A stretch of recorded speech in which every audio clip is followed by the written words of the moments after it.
In 2007, 20-year-old Sophie Lancaster was walking through a park in England with her boyfriend, Robert Maltby. They were part of the goth subculture.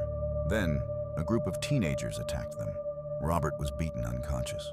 When Sophie tried to protect him, the attackers turned on her. She was brutally beaten and suffered catastrophic injuries. Sophie remained in a coma for 13 days. She never woke up. The attack shocked Britain and sparked a national conversation about hate crimes and violence against people who look different. The teenagers responsible were convicted. Sophie Lancaster was only 20 years old. Her story is remembered through the Sophie Lancaster Foundation, which works to challenge prejudice and promote tolerance. She wasn't killed because she had done something wrong. She was targeted because of how she looked.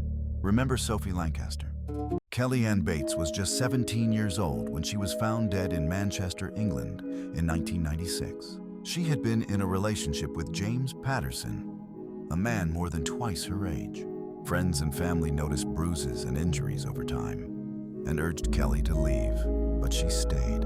When police discovered her body, investigators concluded she had endured prolonged and extreme abuse before her death. The evidence shocked even experienced detectives, and the case became one of the most disturbing murder investigations in the United Kingdom. James Patterson was convicted of murder and sentenced to life in prison. Kelly's story remains a tragic reminder of how abusive relationships can escalate into deadly violence. If you or someone you know is experiencing abuse, help is available. Follow for more true crime stories. Imagine being kidnapped, taken into the Alaskan wilderness, and realizing your captor brought you there to hunt you. In the 1970s and early 1980s, serial killer Robert Hansen abducted women in Anchorage, Alaska. Some victims were taken by plane to remote locations where Hansen released them into the wilderness before hunting them down. For years, he avoided capture. Then, in 1983, 17-year-old Cindy Paulson escaped. She told police she had been kidnapped, assaulted, and chained inside Hansen's home before being taken toward his airplane. Her testimony helped investigators uncover the truth. Police later found evidence connecting Hansen to multiple victims, and he eventually confessed to murdering 17 women. The case inspired the 2013 movie The Frozen Ground, starring Nicolas Cage and John Cusack. But the most terrifying part? This wasn't fiction. The hunting grounds were real, and some of Robert Hansen's victims have never been found. Follow for more real-life horror stories behind the movies. What if the most terrifying horror movie you've ever seen was based on something even worse? In 1965, 16-year-old Sylvia Likens was left in the care of Gertrude Banishevsky in Indianapolis. What happened inside that house became one of the most disturbing crimes in American history. For weeks, Sylvia was beaten, starved, burned, and tortured. But the most horrifying part, Gertrude allowed several neighborhood children to participate in the abuse. People knew Sylvia was suffering, yet no one saved her. On October 26, 1965, Sylvia died from her injuries. Her story later inspired The Girl Next Door and An American Crime. But this wasn't a ghost story. There were no demons. The monsters were real people, and Sylvia Likens was only 16 years old. Follow for more terrifying true stories behind horror movies. 4 people were brutally murdered inside a Hollywood Hills home, and one of the biggest names in adult entertainment became the prime suspect. On July 1st, 1981, police were called to a house on Wonderland Avenue in Los Angeles. Inside, they found 4 people beaten to death with blunt objects, as in one of the city's most infamous mass murders. Investigators soon focused on John Holmes, who had ties to the victims and was believed to have been connected to a robbery involving drug dealer Eddie Nash.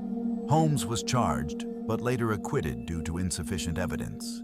Years later, Nash was charged in connection with the killings, but accepted a plea deal on lesser charges before his death. More than 40 years later, many believe the full truth of what happened inside that house has never been revealed. Like and follow for more mysteries. She was one of America's most famous journalists. investigating one of history's biggest mysteries. Then she was found dead before she could reveal what she knew. Dorothy Kilgallen was an award-winning journalist, newspaper columnist, and television personality. In the years following the assassination of John F. Kennedy, she conducted her own investigation and interviewed key witnesses, including Jack Ruby. On November 8, 1965, Kilgallen was found dead in her New York home. The official cause of death was ruled an accidental overdose involving alcohol and barbiturates. However, questions persisted because some of her investigative notes were reportedly missing, fueling speculation that her death was connected to her work, despite decades of theories. No credible evidence has ever established that she was murdered, and the official ruling has never been changed. Was it a tragic accident? Or did one of America's biggest investigations die with the reporter who pursued it? A woman checked into a luxury hotel under a false name. Days later, she was found dead. Nearly 30 years later, no one knows who she really was. On June 3, 1995, a woman using the name Jennifer Fairgate checked into the Oslo Plaza Hotel. She provided an address and personal details that investigators later discovered were false. 3 days later, hotel staff found her dead in her room from a gunshot wound. Police ruled the death a suicide, but the case quickly became controversial. Many of her clothes had their labels removed, no identification was found, and despite an international investigation, no one has ever been able to confirm her true identity.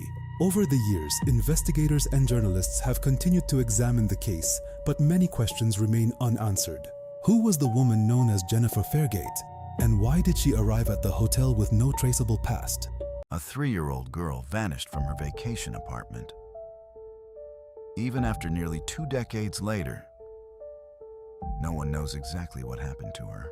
On the night of May 3, 2007, 3-year-old Madeleine McCann disappeared from her family's holiday apartment in Praia da Luz while her parents were dining at a nearby restaurant with friends. When her mother returned to check on the children, Madeleine was gone. Despite one of the largest missing person investigations in history, she has never been found. Over the years, police have pursued numerous leads and suspects.